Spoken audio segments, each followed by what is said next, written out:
നമുക്കിന്നൊരു വാട്ട് ഈറ്റിനിടെ കണ്ടാലോ. രാവിലെ ബ്രേക്ക്ഫാസ്റ്റിന് പുട്ടായിരുന്നേ. അപ്പോൾ ഇതേ നല്ല ചൂട് പുട്ടും അതിൻ്റെ കൂട്ടത്ത് കഴിക്കാനായിട്ട് പയറുണ്ടായിരുന്നേ, പിന്നെ പഴവും കൂടെ ഉണ്ടായിരുന്നു കേട്ടോ. അപ്പോൾ ഇതൊക്കെ കൂടെ ചേർത്ത് നല്ലതുപോലെ ഒന്ന് മിക്സ് ചെയ്ത് ബ്രേക്ക്ഫാസ്റ്റ് കഴിച്ചിട്ടുണ്ടായിരുന്നേ.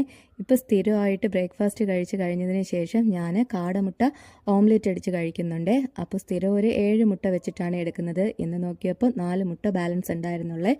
അതിലേക്ക് വലിയ സവാള അരിഞ്ഞതും കൂടെ കട്ട് ചെയ്ത് അതിനെ ഒന്ന് ഓംലെറ്റ് അടിച്ചെടുത്തിട്ടുണ്ടായിരുന്നേ. അങ്ങനെ അതും കഴിച്ചു കേട്ടോ. അത് കഴിച്ച് തീർന്നപ്പോഴത്തേക്കും ഒരു 11 മണി കഴിഞ്ഞപ്പോൾ ഞാൻ കുറച്ച് കട്ട് ഫ്രൂട്ട്സ് എടുത്ത് കഴിച്ചിട്ടുണ്ടായിരുന്നേ. അതിൽ മാതളം ഉണ്ടായിരുന്നു, പേരയ്ക്ക ഉണ്ടായിരുന്നു, മാമ്പഴം ഉണ്ടായിരുന്നു, മാംഗോസ്റ്റിൻ ഉണ്ടായിരുന്നേ. നല്ല ടേസ്റ്റ് ആയിരുന്നു കേട്ടോ മാംഗോസ്റ്റിൻ. എവിടെയെങ്കിലും ആർക്കെങ്കിലും വാങ്ങിക്കാൻ കിട്ടുവാണെന്നുണ്ടെങ്കിൽ വാങ്ങിച്ച് കഴിച്ച് നോക്കണേ, ട്രൈ ചെയ്ത് നോക്കണേ. അതുപോലെ മാമ്പഴവും നല്ല ടേസ്റ്റ് ആയിരുന്നു കേട്ടോ. ഇതെല്ലാം കഴിച്ച് കഴിഞ്ഞതിന് ശേഷം ചെറിയൊരു ഡാൻസ് പ്രാക്ടീസും കഴിഞ്ഞിട്ട് ഞാൻ നേരെ എടുത്തത് നമ്മുടെ മിൽമയുടെ ഗീ ബിസ്ക്കറ്റായിരുന്നു കേട്ടോ.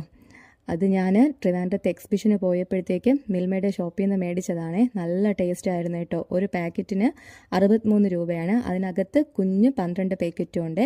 ഉച്ചയ്ക്ക് ഇതായിരുന്നു കേട്ടോ. ചോറിന് കപ്പയുണ്ടായിരുന്നു, തോരനുണ്ടായിരുന്നു, പിന്നെ തൈരും മീൻകറിയും കൂടെ കൂട്ടിയാണ് കേട്ടോ ചോറ് കഴിച്ചത്. അതിനുശേഷം ഞാൻ പുറത്തോട്ട് പോകാനായിട്ട് റെഡിയായി പുറത്തോട്ട് പോയിട്ടുണ്ടായിരുന്നു. തിരിച്ച് വന്ന് ഒരു കോഫിയൊക്കെ ഇട്ട് കുടിച്ച് ബാക്കി വീഡിയോ എടുക്കാൻ നിന്നപ്പോഴത്തേക്കും ഗായ്സ് കറണ്ട് പോയേ.